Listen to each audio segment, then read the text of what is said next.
네, 오늘 말씀은 사무엘하 6장 12절에서 23절의 말씀입니다. 사무엘하 6장 12절에서 23절 함께 합독하겠습니다.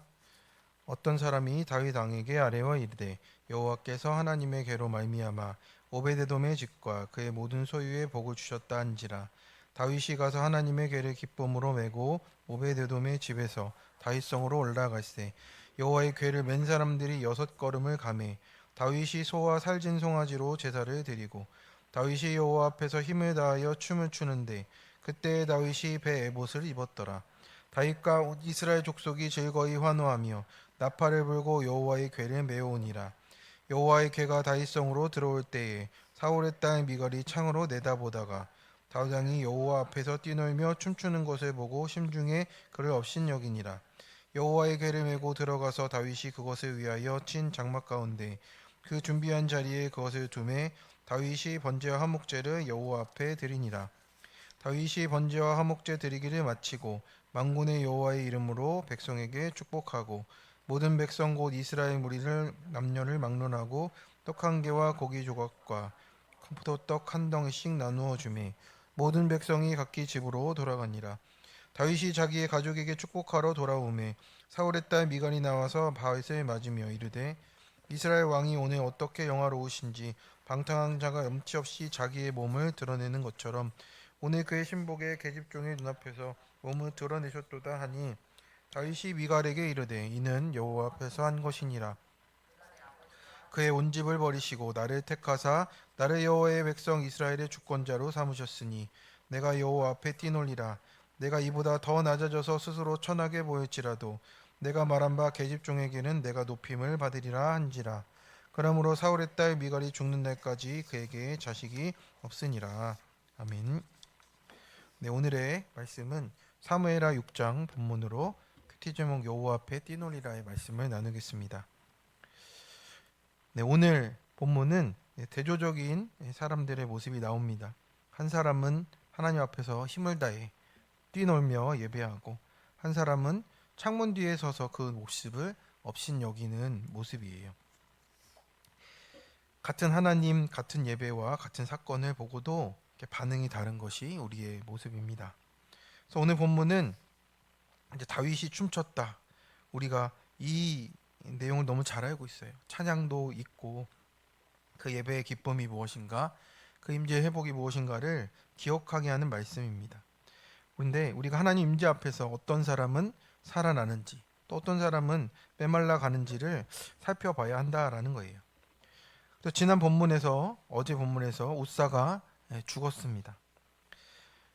이것이 어떤 뜻이었습니까? 다윗이 열심히 특심이었지만 하나님의 질서와 방법은 또 이렇게 생각도 못하고 무시된 상황이 되었습니다. 수레의 언약궤를 싣고 자기 방식대로 하나님의 일을 하려는 것이 인간적으로 뭐가 나쁘겠냐 하겠지만 이것이 하나님의 뜻을 또 하나님의 말씀을 넘어서는 일이 되었음을 보게 되었습니다. 그런데 이 오베데돔에 그 하나님의 언약궤가 들어가 있을 때 그 복이 임하는 것을 보게 되는 겁니다. 두려워 떨다가 다윗도 그것을 보게 된 거예요. 그래서 이제는 내 열심으로 보이지 않았던 것을 찾게 되는 겁니다. 하나님의 말씀이 무엇인지, 또 어떻게 언약궤를 옮기라고 하시는지 그 하나님의 말씀과 규례와 질서를 생각하게 되는 거예요. 그리고 그 깨달음 끝에 나오는 것이 무엇입니까? 오늘 우리에게 회복하시는 하나님의 임재라고 하는 겁니다. 첫 번째, 거룩한 기쁨으로 하나님 앞에 온전히 뛰놀며 예배 드리라고 하십니다. 12절에 보니 여호와께서 오베데돔의 짐과 그의 모든 소유에 복을 주셨다 라고 이렇게 말씀하셨어요. 다윗은 오베데돔의 집에 속한 그 임한 복의 소식을 듣는 겁니다. 두려워하고 하나님께 분냈던 그 상황들이 이제 하나님 앞에서 이제 정리가 되는 거예요. 마음의 정리가 되고 회개가 되고 내가 어떻게 해야 될지를 다시 생각하게 되었습니다. 같은 언약궤인데 누구는 죽었고 누구는 복을 받는 이 상황이었던 거잖아요. 그래서 문제는 하나님 앞에 우리가 어떻게 대하고 있는 태도라는 것을 말씀하는 겁니다. 다윗은 깨달았습니다. 어느덧 광야에서만 있다 보니 하나님을 그냥 이용하는 것에 또 어떻게 하면 하나님께 빨리 응답을 얻을 수 있을까? 이런 생각이 자리를 잡았던 거예요. 그런데 하나님은 그것보다 그 이전에 내가 하나님을 경외해야 될 분이구나 라고 말하는 겁니다. 그렇습니다. 우리 이스라엘에도 보면요, 아이들에게 성경을 가르칠 때 레위기부터 가르친다라고 합니다. 왜냐하면 하나님께 나아가는 방법이기 때문에 그래요. 하나님께 엎드려지고 레위기의 그 율례와 규례들을 통해서 하나님을 경배해야 된다라는 것을 먼저 배우고 나머지 것들을 배운다라고 하는 겁니다. 그래서 하나님을 이용하는 분이 아니라 우리가 정말 경배할 분이라고 말씀을 하는 거예요. 13절에 보면 여호와의 궤를 맨 사람들이 6걸음을 가매 다윗이 소와 살찐 송아지로 제사를 드렸다라고 합니다. 여기서 누가 이 궤를 맸습니까? 네, 레위인들이 이제 맨 것입니다. 하나님의 방법대로 가는 거예요. 이전엔 수레에 실었는데 효율적이고 편리했지만 그것이 아니라 하나님은 순종이 길이라고 말씀하는 겁니다. 다윗은 이제 6걸음마다 제사하도록 하였고요. 왜 이렇게까지 합니까? 하나님의 임재가 얼마나 두렵고 또 감사한 일인지를 또 깨닫게 되었기 때문입니다. 성도 여러분, 은혜를 아는 사람은 이 하나님의 이 방식대로 또 하나님의 말씀을 가볍게 여기지 않고 지키며 가게 되어 있습니다. 우리가 예배가 의무였고 습관이었고 그냥 편하게 생각했던 것들이 있었을 수 있습니다. 그런데 인생이 무너져 보고 관계도 깨져 보고 건강이 흔들리고 자녀 문제로 울 수밖에 없는 사람은 이제 알게 되는 거예요. 내가 지금 숨쉬고 예배드리는 것이 은혜구나. 하나님이 날 이 자리에 있게 해주신 것이 은혜구나 라고 하면서 마음 자리가 바뀌어져 가는 겁니다. 눈물이 달라지고 찬양이 달라지게 되어 있습니다. 14절에서 보니 이제 그 하나님의 임재가 그 성 가운데 들어오니 다윗이 그 기쁨을 감출 수가 없었습니다. 그래서 여호와 앞에서 또 그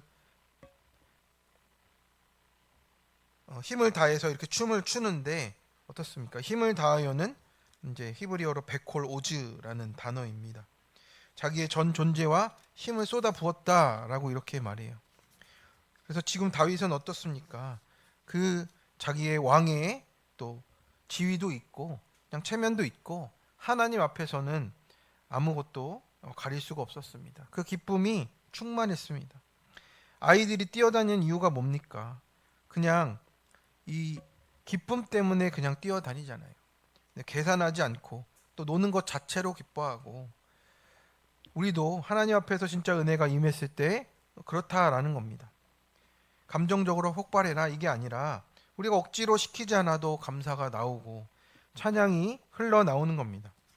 그래서 은혜를 받으면 그 모든 것들이 하나님 앞에서 다 내려놔지고 오히려 감사와 기쁨만 또 하나님을 높이는 그 은혜만 나온다라고 하는 거예요. 우리도 그렇습니다.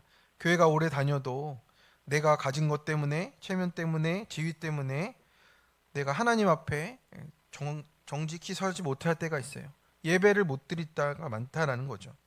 찬양하면서도 옆 사람이 의식이 되고 기도하면서도 이미지를 생각하고 또 은혜를 받았는데도 이제 울고 싶어도 참는 이런 모습까지 가기도 하는 거예요. 그런데 병원 응급실에 실려갔다 살아난 사람이 체면을 차리는 게 아니잖아요.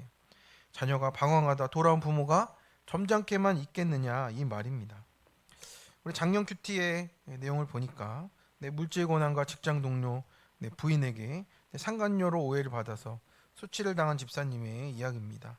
하나님의 진노를 경험하고 나서야 이제 교회 공동체로 오게 됐고 여호와의 교회를 기쁨으로 메고 가는 지체들과 한 걸음씩 가다 보니까 말씀으로 내 죄를 보게 되었다라고 이렇게 고백합니다. 날마다 큐티하며 기쁨으로 춤을 출 수 있었는데 어느 날 교회 주차장에서 남편이 혈기를 못 참고 주차 요원 집사님들에게 이제 폭력을 행했답니다. 남편이 체율이 안 돼서 그 남편을 어떻게 저럴 수 있냐 업신여기고 남편은 혈기를 못 참는 환자야 생각하면서 미갈처럼 내 체면을 차리고 수치와 조롱이 싫어서 남편을 무시하고 화를 낸 것을 자기 모습을 보게 되었다라고 합니다. 그래서 순종이 안 되는 교만한 저를 말씀 들리도록 불러주셔서 감사하다고, 남편이 무시될 때 입을 다물고 교만을 회개하겠다라고 이렇게 얘기하고 있는 겁니다. 그렇습니다. 이 하나님의 괴를 기쁨으로 메고 갈 때는 이제 자기 죄를 보게 됐는데, 또 다른 것을 보니, 남편의 모습을 보니 이것이 또 저 사람은 이게 안 돼라고 하면서 그것 속에는 또 결국에는 내 체면과 내 수치조롱이 싫었다는 그 교만을 이제 또 고백하고 있는 것 같습니다. 그러니까 하나님 앞에서 우리가 이런 것이 드러나는 것이 은혜인 것 같아요. 그것을 또 살려내려고 하나님이 불러주시는 겁니다. 다윗도 그렇습니다. 하나님이 자기와 함께 하신다는 사실 하나 때문에 왕의 체면까지 내려놓는 거예요. 그래서 18절 19절에 보면 이제 떡과 고기와 건포도 떡을 또 나눠주는 그 또 나눔이 있습니다. 그래서 이렇게 진짜 예배는 나눠주고 흘러가고 은혜가 이렇게 주변 사람을 살리게 되는 것으로 나타나는 거죠. 우리가 예배 드리고 집에 갔는데도 가족들에게 짜증을 내고 혈기를 부리면 우리가 아직 예배가 내 몸으로 내려오지 않은 거구나 라고 우리가 해석하며 가야 합니다. 그래서 하나님 앞에서 뛰노는 사람은 우리 나를 바꾸고 또 가정이 바뀌고 하나님이 또 역사해 주십니다. 적용 질문입니다. 하나님 앞에서 내가 가장 내려놓지 못하는 체면과 마음은 무엇입니까? 미갈처럼 내가 마음으로 업신여기는 대상은 누구입니까? 이 말씀을 하나님께 고백하며 회개합니까? 당연하다며 합리화합니까?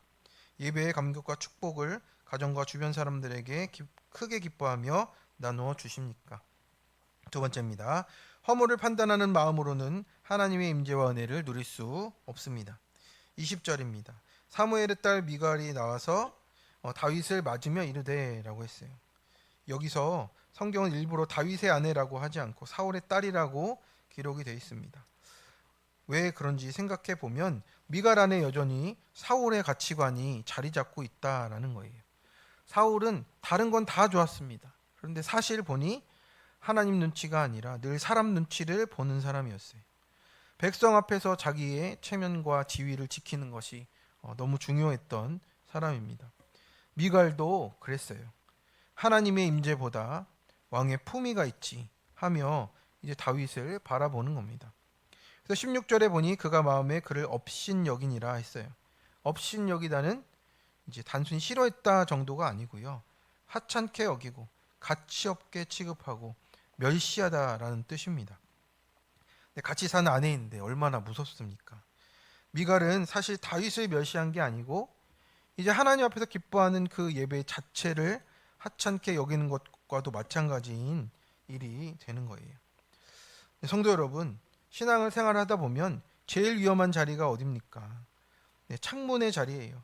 미갈은 예배 현장에 있지 않았고 그냥 멀리서 바라본 거예요. 참여하지 않고 평가하고, 우리가 교회를 오래 다니다 보면 이 자리가 익숙해지는 거예요. 저 사람은 왜 저래가 있고 왜 내 생각과 달리 저렇게 하는 거지 하고 여러 가지 일들이 있습니다.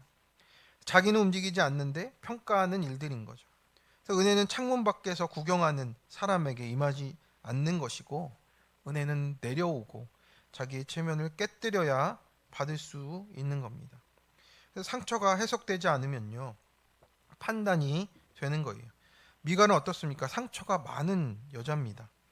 남편이 바뀌기도 했고, 근데 또 남편은 사랑하는 남편을 또 두고 다시 돌아왔습니다. 그러니까 정략 결혼의 희생자인 거잖아요. 사울 때문에 인생이 흔들렸고 남편과도 오랫동안 떨어져 살았고, 근데 그 상처가 하나님 앞으로 가져오지를 않았어요. 결국에는 내 마음속에 그 상처가 쓴뿌리로 남으니까 결국 비아냥과 냉소가 나오고 있는 거예요. 결국 미갈도 그 안에 있는 상처를 하나님께 끄집어내지 않으니까 비아냥과 냉소가 예배를 무시하는 것까지도 가게 되는 거잖아요. 다윗을 또 남편을 무시하는 데까지도 가게 되는 겁니다. 그것이 그냥 상처로 끝나는 것이 아니라 우리의 예배에도 하나님의 임재에도 영향을 미친다라는 뜻이에요. 우리도 그렇습니다. 내 상처를 말씀으로 해석받지 않으면 배우자를 판단하고 자녀를 판단하고 또 지체들을 판단하고 사람들을 판단하는 거예요. 특별히 힘든 사람일수록 이제 남의 기쁨을 볼 수가 없잖아요. 내 속이 메말랐는데 다른 사람의 은혜도 꼴보기는 싫어지는 겁니다. 그래서 다윗은 어떻습니까? 22절처럼 내가 이보다 낮아져서 스스로 천하게 보일지라도 하나님을 예배하고 그 임재 가운데 있는 것을 기쁨을 놓치지 않겠다라고 말을 하는 거예요. 낮아져도 상관없다라고 말하고 있는 겁니다. 그래서 우리가 오래될수록 부드러워지는 거고요. 품어야 하고 판단보다 눈물이 더 많아지는 것입니다. 반대로 오래 믿을수록 우리가 까다롭고 판단적이고 또 그것을 붙잡고 가면 미갈의 길로 가는 거예요. 그래서 내가 오늘 미갈인지 다윗인지 나의 모습을 보며 돌이키며 가야 한다라는 겁니다. 다윗도 어떻습니까? 사실 미갈을 그렇게 사랑하지 못했던 모습이 있는 거잖아요. 안타까운 일이죠. 그런데 이 자리에서 우리가 미갈의 길로 가지 않도록 또 다윗의 그 아픔을 또 우리가 해석하며 가야 한다라는 겁니다. 결국 23절에 보면 사울의 딸 미갈이 죽는 날까지 자식이 없으니라라고 말했습니다. 결국에는 영적 후사가 없이 그렇게 무너졌다라고 말하고 있는 겁니다. 그래서 결국엔 판단은 생명을 잃게 만들고 냉소는 관계를 메마르게 하고 비판만 있으면 우리 공동체가 차갑게 되는 거예요. 성도 여러분, 오늘 하나님은 우리가 미갈의 길이 아니라 하나님 앞에서 뛰노는 다윗의 길을 가기를 원하십니다. 그리고 그 상처를 하나님 앞에 온전히 끄집어내서 가져오기를 원하십니다.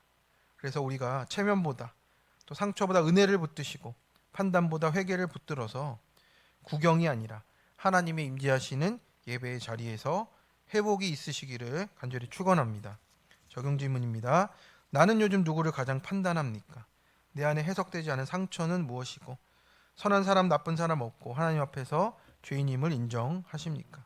내게 온 사건을 말씀으로 해석하나요? 냉소와 비판으로 하나님 자리에 올라 있나요? 오늘 내가 낮아져야 될 부분과 적용은 무엇입니까? 우리 함께 기도하겠습니다. 거룩하시고 우리 가운데 온전히 임하기를 원하시는 하나님 아버지, 오늘로 이 아침 우리가 예배의 자리에서 이 기도의 자리에서 언약궤를 앞에 두고 기뻐 뛰놀던 다윗처럼 하나님 한 분만으로 기뻐할 수 있는 우리가 되어질 수 있도록 주님 붙잡아 주시옵소서. 하나님, 우리가 미갈의 길을 갈 때가 있습니다.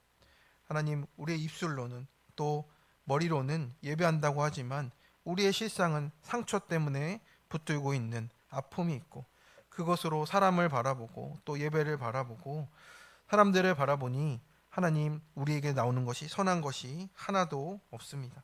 하나님, 그 모든 것들 주님 앞에 내려놓고 교만을 꺾고 나아갈 수 있도록 주님 붙잡아 주시옵시고 주님 앞에서 어린아이처럼 기뻐하며 하나님의 임재 가운데 예배하며 또 하나님 앞에 나아가는 우리가 되어지도록 도와주시옵소서. 하나님, 그래서 우리가 배우자를 판단하고 자녀를 정죄하고 성도를 멀리했던 그 죄악을 용서하여 주시옵시고 하나님, 은혜가 온 삶 가운데 흘러갈 수 있도록 하나님 내 모습 보며 주님 앞에 나아가도록 인도하여 주시옵소서. 그래서 우리의 모든 삶 가운데 오늘 하루를 살아갈지라도 그 가운데서도 하나님 앞에 뛰노는 기쁨이 있게 하시고 우리의 미갈의 길을 꺾으며 하나님께 온전히 나아가는 우리 되도록 도와주시옵소서. 이 시간 우리 주 예수 그리스도의 이름으로 기도드립니다. 아멘.